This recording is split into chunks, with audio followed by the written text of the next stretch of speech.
ایک بات ذہن میں رکھ لیں کہ یہ ہو نہیں سکتا کہ انسان پر مشکلات نہ آئیں۔ بہرحال مشکلات آئیں گی، یہ اچھوں پر بھی آتی ہے اور بروں پر بھی آتی ہے۔ صرف اتنا فرق ہوتا ہے کہ اچھوں پر آزمائش کے لیے آتی ہے اور میرے جیسے گناہگاروں کے لیے بعض اوقات سزا بن کے آتی ہے۔ بہرحال آزمائش آتی ہے، دکھ، تکلیف، بیماری، مصائب، پریشانیاں، یہ انسان کے ساتھ ساتھ چلتی۔ اب ہوتا یہ ہے کہ ہم مختلف قسم کے رویے آزمائش کے وقت ان کا ہم اظہار کرتے ہیں۔ ہماری مختلف حالتیں ہو جاتی ہیں جب آزمائش آتی۔ صرف سمجھنے کی بات یہ ہے کہ آزمائش تو بہرحال آئے گی، تو ہم نے کرنا کیا ہے؟ اب بہت سارے لوگ ان کو پتہ ہوتا ہے کہ گرمی کا موسم آ رہا ہے، تو اس سے پہلے وہ کیا کرتے ہیں؟ جن کے پاس سہولیات ہوتی ہے وہ اپنا اے سی ٹھیک کرا لیتے ہیں، اس کی ریپیرنگ کا کوئی کام کرنا ہو کرا لیتے ہیں، جن کو وہ میسر نہ ہو وہ پنکھوں کو صاف کر لیتے ہیں۔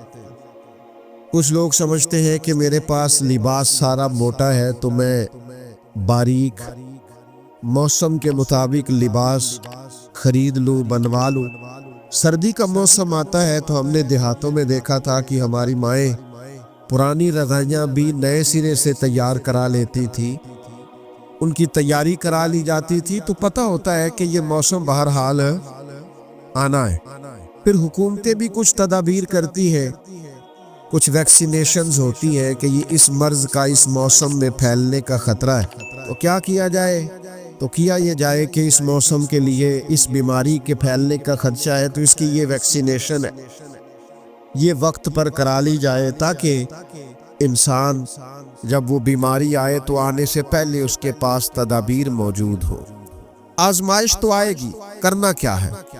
سب سے پہلی بات یہ ہے کہ جب انسان پر آزمائش آئے تو اسے اپنے آپ کو کنٹرول کرنا ہے، واویلا نہیں کرنا، شور نہیں کرنا، ہاتھ پیر نہیں پھولنے چاہیے، بہت زیادہ انزائٹی، ڈپریشن اسے نہیں ہونا چاہیے، اسے اپنے آپ کو کنٹرول کرنا چاہیے۔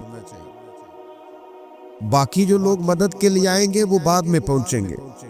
جو ڈاکٹر اس کے پاس آئے گا اس کو بھی فون جائے گا، وہ تیاری کرے گا، وہ نکلے گا، گاڑی نکالے گا، آنے میں ٹائم لگے گا۔ اس کے پاس اگر ریسکیو والی ٹیمیں آئیں گی تو وہ بھی ٹائم، سب سے پہلے اسے ذہنی طور پر مشکل کے آتے ہی اسے یہ دیکھنا چاہیے کہ میرا اپنا کنٹرول لیول کس طرح کا۔ اسے اپنے آپ کو بہت اعتماد میں رکھنا ہے، تحمل میں رکھنا۔ مشکل آ گئی ہے، اب یہ فوراً نہیں جائے گی۔ ایک اصول سمجھ لیں کہ نبی پاک علیہ السلام نے فرمایا کہ صبر وہ ہے جو پہلے صدمے کے وقت کیا جاتا ہے، جو عین مصیبت جب آئے اس وقت جو لوگ صبر کرتے ہیں اس کو صبر کہا جاتا ہے۔ جس کو ہفتے کے بعد آیا وہ صبر نہیں، وہ تو زخم ہی ٹھیک ہو گیا ہے۔ جس نے ایک مہینے کے بعد کہا ہے مجھے صبر آ گیا ہے تو وہ تو اب تو زخم ہی مندمل ہو گیا، اب تو وقت نے مرہم پٹی کر دی۔ تو سب سے پہلی بات یہ دیکھیے کہ خود پر آپ کو کتنا قابو حاصل ہے، آپ نے خود کس طرح کا رویہ کرنا ہے۔